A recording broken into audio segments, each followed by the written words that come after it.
नमस्कार दोस्तों, Navendra astrology channel में आपका स्वागत है। बेल घंटी को दबाइए और चैनल को सब्सक्राइब कीजिए। बात करेंगे ग्रहों की नाराजगी। कभी कभी आप गलत दान कर देते हैं, तो आज मैं बताऊंगा कि कौन से ग्रह के लिए कौन सा दान करना चाहिए तो आपकी चीज़ें काफ़ी अच्छी रहे। दान का बहुत महत्व होता है। जेम स्टोन तभी पहनने पड़ते हैं जब लगन की चीज़ें काफ़ी कमज़ोर हों। अन्यथा मैं हमेशा बोलता हूँ कि दान करिए। आपको एक पैसा भी खर्च करने की ज़रूरत नहीं, छोटा 10-20 रुपया कोई बहुत बड़ी पैसा नहीं होती। अपनी श्रद्धा और आस्था से जो एस्ट्रोलॉजी में उपाय बताए जाते हैं वो आपके घर में हर चीज़ मौजूद होती है और उसमें के लिए आपको कहीं बाहर जाके करोड़ों रुपया खर्च करने की ज़रूरत नहीं। ग्रह जब पीड़ा देता है तो उसके दान करने से कम कोई भी दान अगर आप चालू करते हैं, जैसे राहु 18 साल की दशा आती है तो राहु पहले जो दशा आती है वो राहु में राहु आती है। तो ऐसी दशा में अगर आप राहु के दान करते हैं तो शिव जी को आप जल चढ़ाते हैं तो पूरे 3 साल जब आप करते हो तब राहु की मुक्ति मिलती है। तो बाकी के जो 14 साल हैं या 15 साल, 18 साल की दशा में आपको जीवन मिलता है। कोई भी रेमेडी आप अगर करोगे तो 6 महीने, या ऐसा नहीं होगा कि 6 महीने हो गए, आपको पूरे जीवन करनी पड़ेगी। प्लस 1 साल जब आप विदाउट ब्रेकेज करते हैं तब उसका फल स्टार्ट होता है। यानी आज अगर कोई राहु राहु के ग्रह से पीड़ित है और उसको मैंने राहु की रेमेडी बताई तो कहने का मकसद है कि उसको 1 साल जब वो विदाउट ब्रेकेज सूर्य को जल देगा या स्वीपर शनि स्वीपर को चाय पत्ती का दान और उसकी सेवा करेगा, तब जाके राहु प्रश्न होके 1 साल के बाद अपना फल देना शुरू करेगा।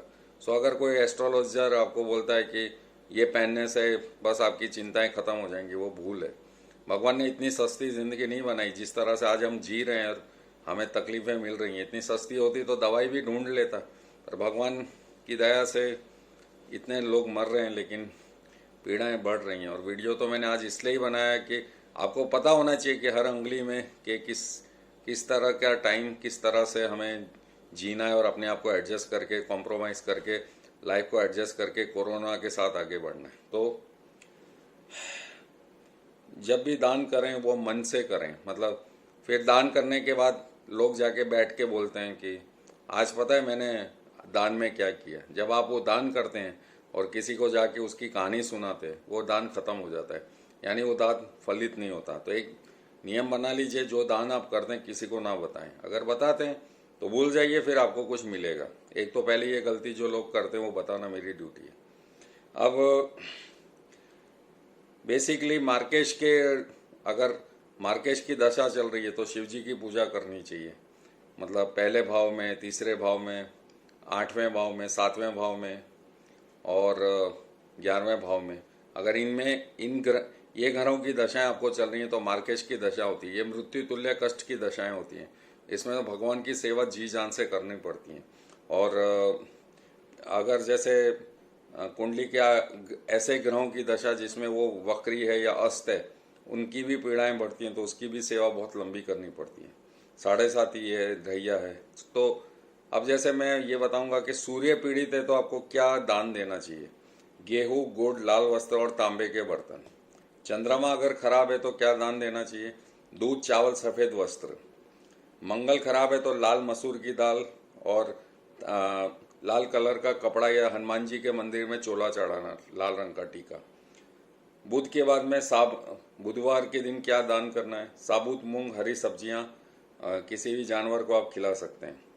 बृहस्पति में चने की दाल, बेसन के लड्डू, पीले और हल्दी का दान और मंदिर की सफाई। शुक्र में क्या दान करना चाहिए शुक्रवार के दिन। चावल, सफ़ेद मिठाई, सफ़ेद वस्त्र। शनि, उड़द दाल, सरसों का तेल, लोहे का सामान। लोहे के सामान में आप चिमटा या तवा दान कर सकते हैं, लोहे का बना हुआ। राहु, 7 प्रकार के अनाज, साबुत उड़द, नारियल, साबुत बादाम। केतु में ब्लू और ब्लैक कलर का कंबल, उड़द और चावल का मिश्रण, 7 अनाज के टाइप का। केतु में सबसे बेस्ट उपाय होता है कि आप कुत्ते की सेवा करें और वो इतनी ज़बरदस्त सेवा करें कि केतु राहु से ज़्यादा, राहु केतु पीड़ा देते हैं। अगर आप उनकी सेवा करते हो ना तो वो बहुत जल्दी अपना फल अच्छा देना शुरू कर देते हैं, अगर वो पीड़ा दे रहे हैं। तो ये है कि आप जो रेमेडी करेंगे उसमें इन चीज़ों का बहुत बड़ा रोल होगा। कौन से ऐसे प्लानेट हैं जो बहुत लंबे उपाय करवाने के बाद फल देते हैं? शनि है, गुरु है, लेकिन राहु केतु पीड़ा देने में सबसे आगे होते हैं। लेकिन अगर आप उनकी सेवा, यानी 3 महीने में आपको उसका असर दिखना शुरू हो जाता है। तो ये था छोटा सा एपिसोड ग्रहों के दान के ऊपर। जो कॉन्सेप्ट थे या कोई ऐसी धारणाएं थी, मैंने क्लियर कर दी। आपको उम्मीद है कि आपको पता चल जाएगा कि आपकी कुंडली में कौन सा ग्रह खराब है। वो तो खैर आप जब खुद देखेंगे तो है। और कोई कमेंट है तो नीचे लिखिए। मिलते हैं एक नई वीडियो के साथ। नमस्कार।